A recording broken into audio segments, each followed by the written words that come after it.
दुख का साथी कोई नहीं, सुख का साथी सब होई।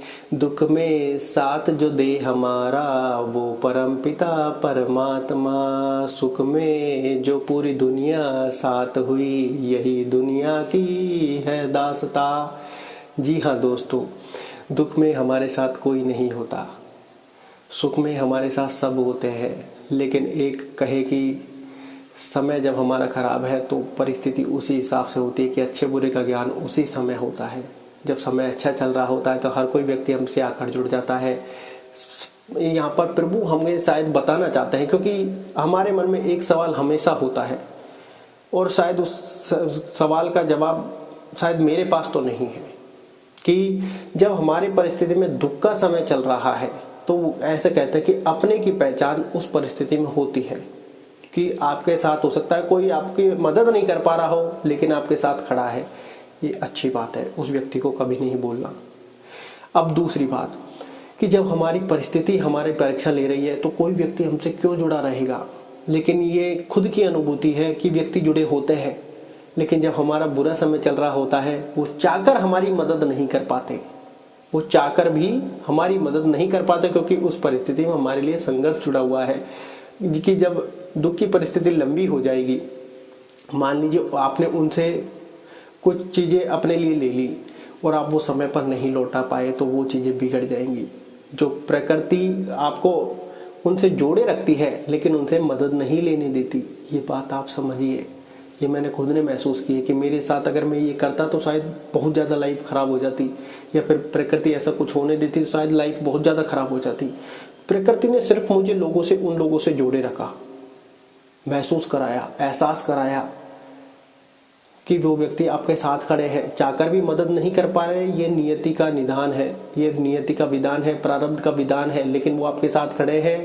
ये आपके लिए सबसे अच्छा, जो कहें कि सबसे अच्छा सर्किल है।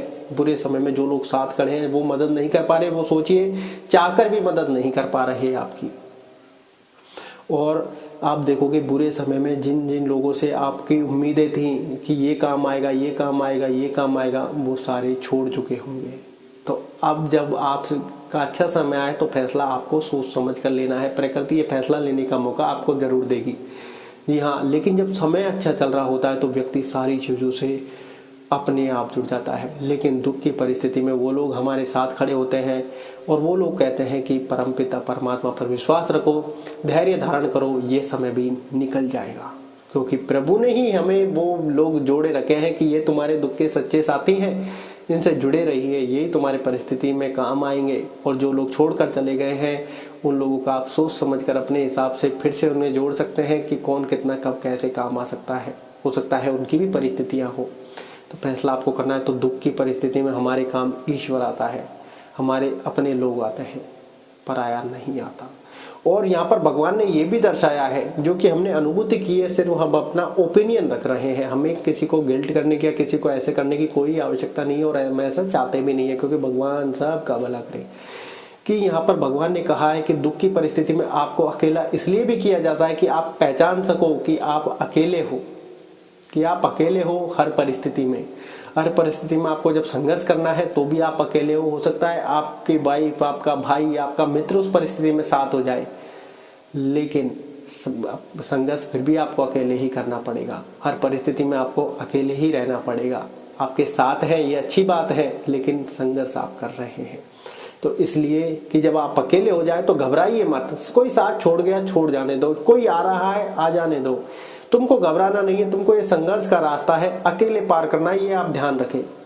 कि आप ये ना सोचें कि मैं तो बिल्कुल अकेला हो गया, बिल्कुल अधीर हो गया, दिमाग में मुझे पागल कर रहा है। तो आप कोशिश करें ध्यान करने की, मेडिटेशन करने की, जिससे आपको समझ में आ जाएगा कि इस धरती पर जब मैंने जन्म लिया तब मैं अकेला था।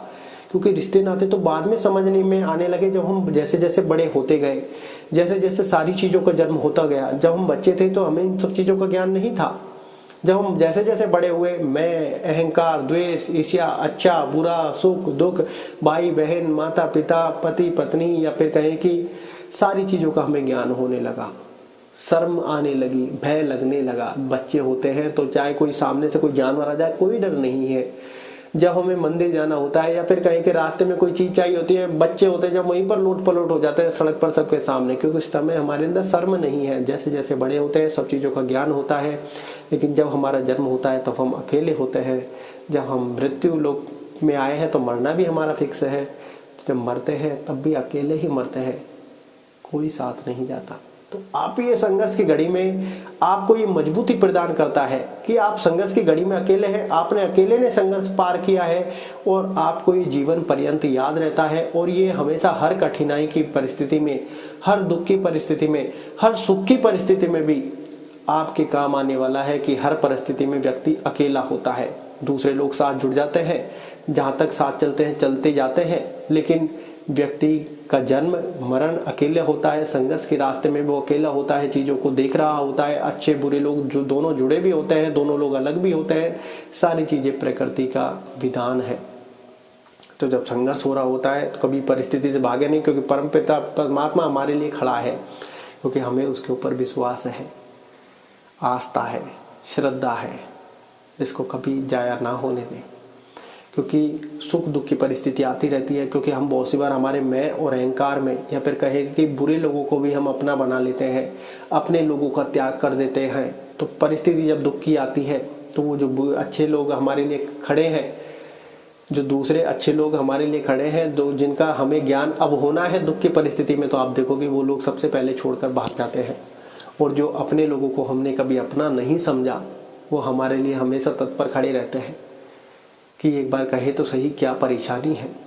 लेकिन हम अपने लोगों से ही परेशानी नहीं कह पाते, बाहरी लोगों से कह पाते। क्यों? क्योंकि हमने उन लोगों को अपना साथी बनाया था।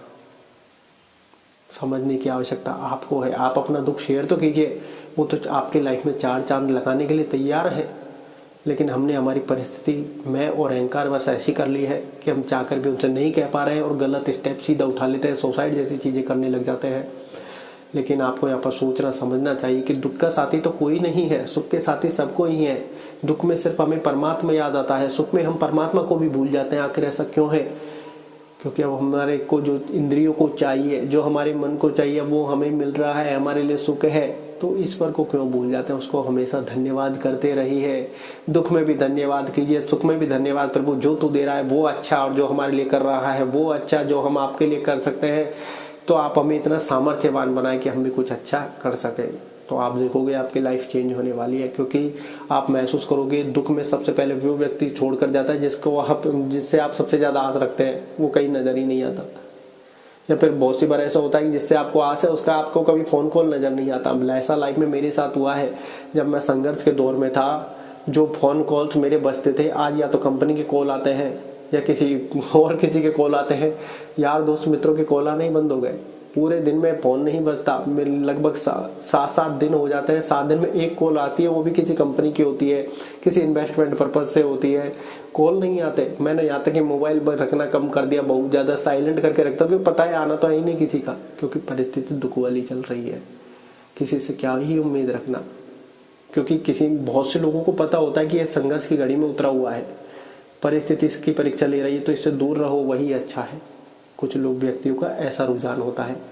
कुछ व्यक्ति ऐसे होते हैं जो आपसे कनेक्टेड है, रुके रहते हैं आपके साथ, मजबूती से खड़े रहते हैं, चाहे वो आपकी मदद नहीं कर पा रहे हो, लेकिन आपके कंधे से कंधा मिलाकर खड़े हैं कि हम कुछ कर तो नहीं सकते लेकिन आपके साथ खड़े हैं। यही बहुत बड़ी सांत्वना होती है कि दुख की परिस्थिति में वो व्यक्ति आपके साथ खड़ा हुआ है। मत भूलो उसको कभी भी। हो सकता है वो आपकी हेल्प करना चाहता हो, लेकिन चाहकर भी नहीं कर पा रहा हो, क्योंकि प्रारब्ध नियति विधि का विधान है। क्योंकि यहाँ पर प्रकृति आपको मजबूत बना रही है, सशक्त बना रही है।